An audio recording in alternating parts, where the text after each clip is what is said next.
Alright, end of July, time for another book haul. It's been a little slow lately. The Goodwills here in town haven't had much. Last time I went to Half Price Books, I didn't get much, but this time I went and got a lot of stuff. So let me start off with the stuff I picked up since the last video. So the two books I got at Half Price Books last time I went, this first one is really interesting.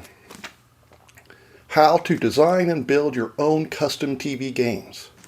Now, it doesn't say program because that's not what this is. This is old school. This is Pong era.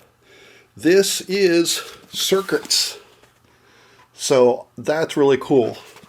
I don't know hardly anything about soldering, so I will probably not be able to try any of these, but that's pretty cool. Then the other thing I bought, I wouldn't have bought it if it wasn't just feel like I needed to buy something. There are a bunch of these on Amazon. I've seen this. Overwatch Ultimate Book of Memes. There are a lot of these kind of things, like I said, on Amazon. Let me see one. When May walls you in with her. Yeah, funny. And then the other book, only other thing I got from a Goodwill over in Bloomington. And, again, wouldn't have bought it except I didn't find anything, so I feel like I need to buy something.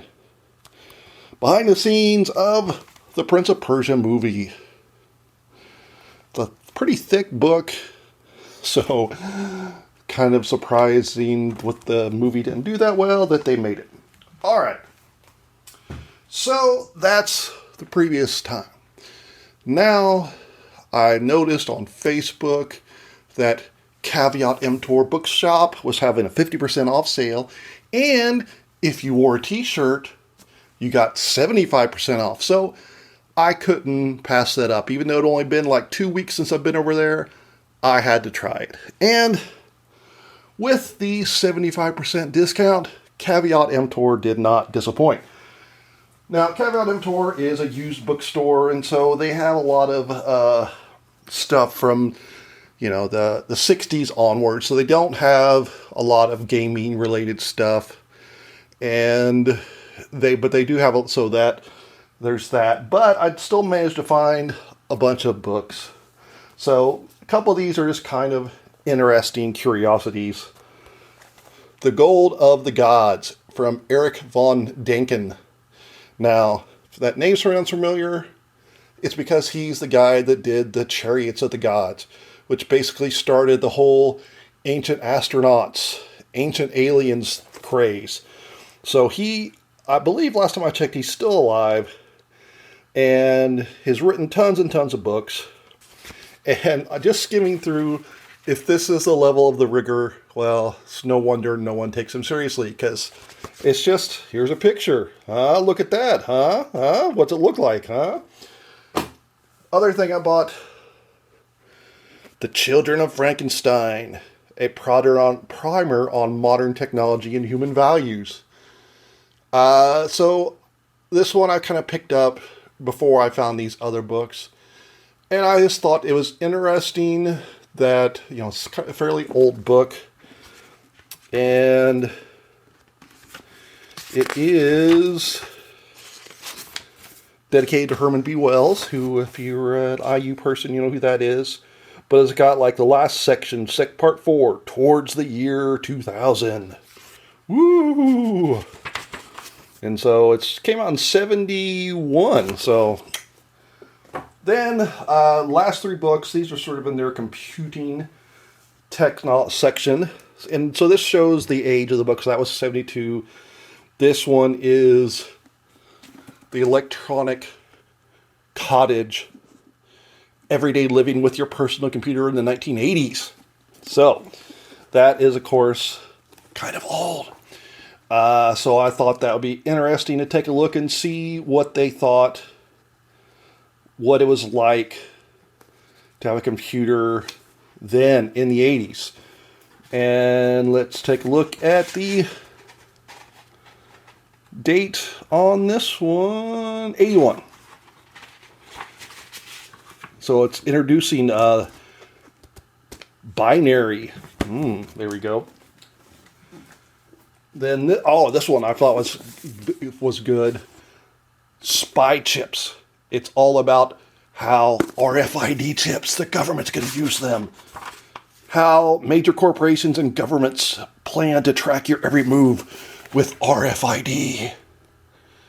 And spoilers, they didn't need to do that because we have phones.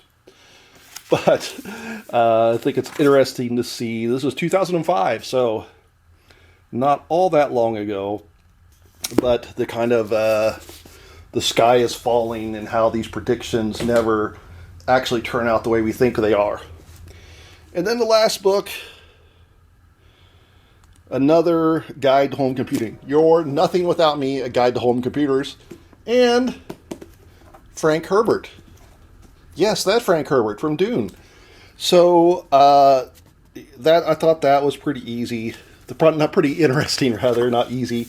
It says something about easy on the cover. That's why I did that. And so this was 1980.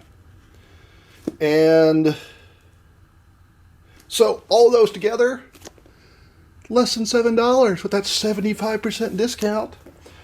So then I went over to Half Price Books and got a few juvenile type meme books. So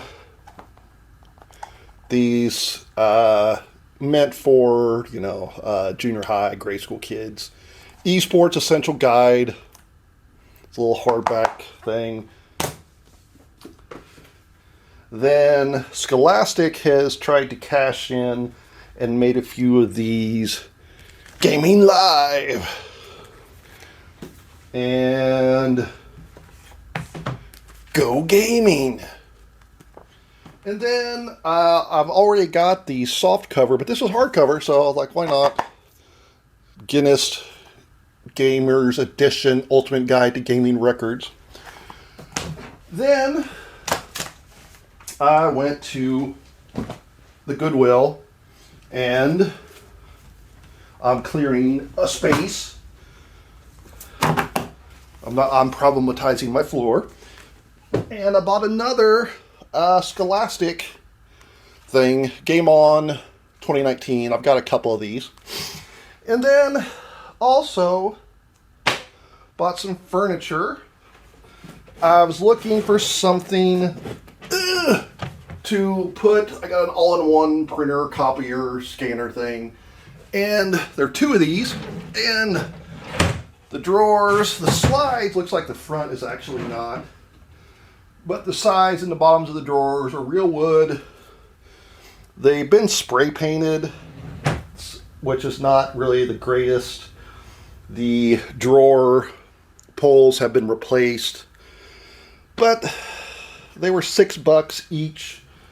And I figure that I even if I didn't need them both, they were $6 each. And so I picked them up. And I'm noticing one of the sides is slanted. So I'm trying to figure out why that is. Okay. Both sides are going in. How does that work? But the drawers still come out. I'll have to look at that. Anyway, good enough to put my printer on. So that's it. I'll see you next time.